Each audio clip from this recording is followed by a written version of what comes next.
Chapter 3। 20 साल पुराना पाप।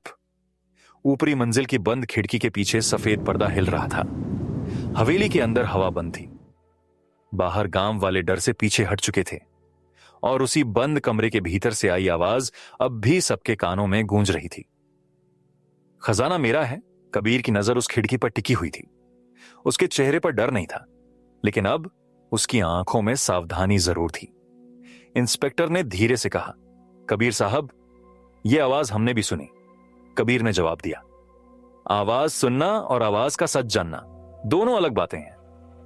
देविका कांप रही थी। वह कमरा 20 साल से बंद है, उसने धीमी आवाज में कहा। कबीर ने उसकी तरफ देखा। चाबी किसके पास थी? देविका चुप हो गई। कबीर ने सवाल दोहराया, देविका, सावित्री ताई के कमरे की चाबी किसके पास थी? देविका की आंखें भर आईं।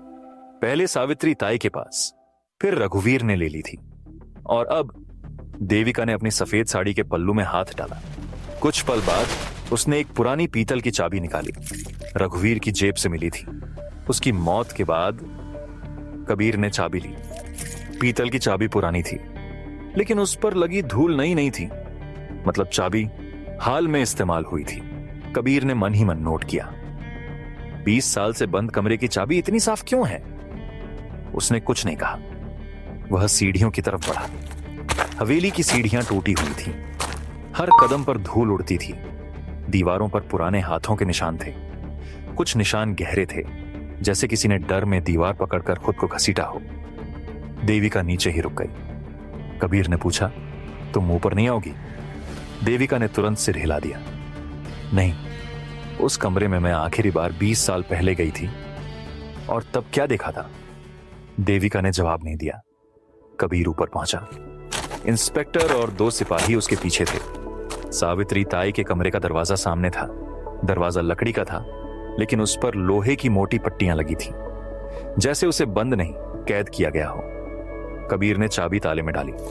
चाबी घूमी, चक, ताला खुल गया। दरवाजा धीरे से धक्का देते ही अंदर की तरफ खुला। कमरे से धूल और बासी हवा का तेज झोंका बाहर आया। सिपाही ने नाक ढक ली। अंदर एक पुराना पलंग था। पलंग पर सफेद चादर जमी हुई थी। दीवार पर सावित्री ताई की धुंधली तस्वीर टेढ़ी लटकी हुई थी। एक कोने में टूटा हुआ संदूक रखा था, और कमरे की दीवार पर वही लाल अक्षर लिखे थे, खजाना मेरा है। इंस्पेक्टर ने फुसफुसाकर कहा, यही लाइन नीचे भी लिखी थी। कबीर ने दीवार के पास जाकर निशान को देखा। नीचे वाली लिखावट ताजी थी। ये पुरानी है, मतलब 20 साल पहले भी यही शब्द लिखे गए थे, और कल रात किसी ने इन्हें दोहराया। कमरे में खामोशी फैल गई। कबीर ने कमरे की जांच शुरू की। सबसे पहले उसने खिड़की देखी। सफेद पर्दा सच में हिल रहा था, लेकिन खिड़की पूरी तरह बंद थी। उसने पर्दे के पीछे हाथ डाला। वहां एक पतला सा धागा बंधा था। धागा दीवार के छोटे छेद से होकर बाहर की तरफ जा रहा था। कबीर ने धागा खींचा। पर्दा हिलने लगा। इंस्पेक्टर ने हैरानी से कहा, तो पर्दा किसी ने नीचे से हिलाया था? कबीर ने सिर हिलाया। डर हमेशा वहीं पैदा किया जाता है जहां लोग देखने से डरते हैं। फिर उसने कमरे की छत देखी। एक लकड़ी की पट्टी नई लगी हुई थी। पुरानी हवेली की बाकी लकड़ियां काली और कमजोर थीं, लेकिन यह पट्टी कम पुरानी थी। कबीर ने सिपाही से कहा, इसे खोलो। लकड़ी हटाई गई। अंदर से छोटा स्पीकर निकला। उससे जुड़ी जली हुई पतली तार दीवार के छेद से नीचे जा रही थी। इंस्पेक्टर ने गहरी सांस ली। तो खजाना मेरा है वाली आवाज भी रिकॉर्डिंग थी, कबीर ने कहा। हां, लेकिन सवाल यह है कि यह रिकॉर्डिंग किसकी आवाज में थी? कबीर ने स्पीकर पैक कराया। फिर वह संदूक की तरफ गया। संदूक पर पुराना ताला टूटा हुआ था। अंदर कपड़े, कुछ पीले पड़े कागज, एक टूटी माला और एक डायरी के कुछ पन्ने थे। कबीर ने डायरी के पन्ने उठाए। ऊपर लिखा था, सावित्री देवी अर्कसेन की निजी डायरी। देविका को ऊपर बुलाया गया। वह कमरे के दरवाजे पर आते ही ठिठक गई। उसकी सांसें तेज हो गईं। अंदर आओ, कबीर ने कहा। देविका ने कमरे में कदम रखा, लेकिन उसकी नजर सीधे पलंग के पास जमीन पर गई। वहां धूल के नीचे कुछ पुराने गहरे दाग थे। देविका की आंखें फैल गईं। यहीं? कबीर ने पूछा। यहीं क्या? देविका की आवाज कांप गई। यहीं सावित्री ताई गिरी थीं। कबीर ने उसे बैठने को कहा। अब सब सच सच बताओ, 20 साल पहले इस कमरे में क्या हुआ था? देविका कुछ पल चुप रही, फिर जैसे उसकी हिम्मत टूट गई। रघुवीर को हमेशा लगता था कि उसके साथ अन्याय हुआ है। वह कहता था कि हवेली उसके नाम होनी चाहिए, खजाना उसका होना चाहिए, लेकिन सावित्री ताई कहती थीं कि खजाना किसी एक आदमी का नहीं, पूरे परिवार की अमानत है। फिर रघुवीर ने डायरी चुराई? कबीर ने पूछा। देविका ने सिर हिलाया। हाँ, उसी डायरी में कुएं के नीचे बने पुराने तहखाने का जिक्र था, लेकिन पूरा नक्शा डायरी में नहीं था। आधा नक्शा सावित्री ताई ने अलग छुपा रखा था। कहां? देविका ने धीमे से कहा। यही बात रघुवीर जानना चाहता था। कमरे में हवा भारी हो गई। देविका बोलती गई। उस रात रघुवीर सावित्री ताई के कमरे में गया। मैं पीछे पीछे आई थी। दरवाजा पूरी तरह बंद नहीं था। अंदर रघुवीर उनसे नक्शे के बारे में पूछ रहा था। कबीर ने पूछा, सावित्री ताई ने बताया? नहीं, देविका बोली। उन्होंने कहा था जिस दिन यह खजाना तेरे हाथ लगा उस दिन यह घर श्मशान बन जाएगा। देविका का गला भर आया। रघुवीर गुस्से में पागल हो गया। उसने पहले उन्हें धक्का दिया, वह इसी जगह गिरी। फिर उसने उनका गला दबा दिया। कमरे में सन्नाटा छा गया। इंस्पेक्टर ने नोटबुक बंद कर दी। तुमने पुलिस को क्यों नहीं बताया? उसने सख्त आवाज में पूछा। देविका ने रोते हुए कहा, मैं डर गई थी। उस वक्त आर्यन छोटा था। रघुवीर ने कहा था कि अगर मैंने मुंह खोला तो पहले मेरे बेटे को मारेगा। कबीर ने पूछा, फिर सावित्री ताई की लाश? देविका ने चेहरा ढक लिया। वह उसे रात में नीचे ले गया, कुएं के पास। मैंने नहीं देखा कि उसने क्या किया, लेकिन सुबह गांव वालों को सिर्फ खून मिला, लाश नहीं। कबीर की आंखें गंभीर हो गईं। लाश गायब होने से ही आत्मा की कहानी शुरू हुई। देविका ने सिर झुका लिया। हाँ, और फिर रघुवीर ने खुद अफवाह फैलाई कि सावित्री ताई की आत्मा खजाने की रखवाली कर रही है। कबीर कमरे में टहलने लगा। उसने मरण हांडी का नाटक क्यों बनाया? देविका ने कहा, ताकि घर वाले डरकर भाग जाएं। लेकिन जब कोई नहीं भागा तो उसने मौतें शुरू कर दी।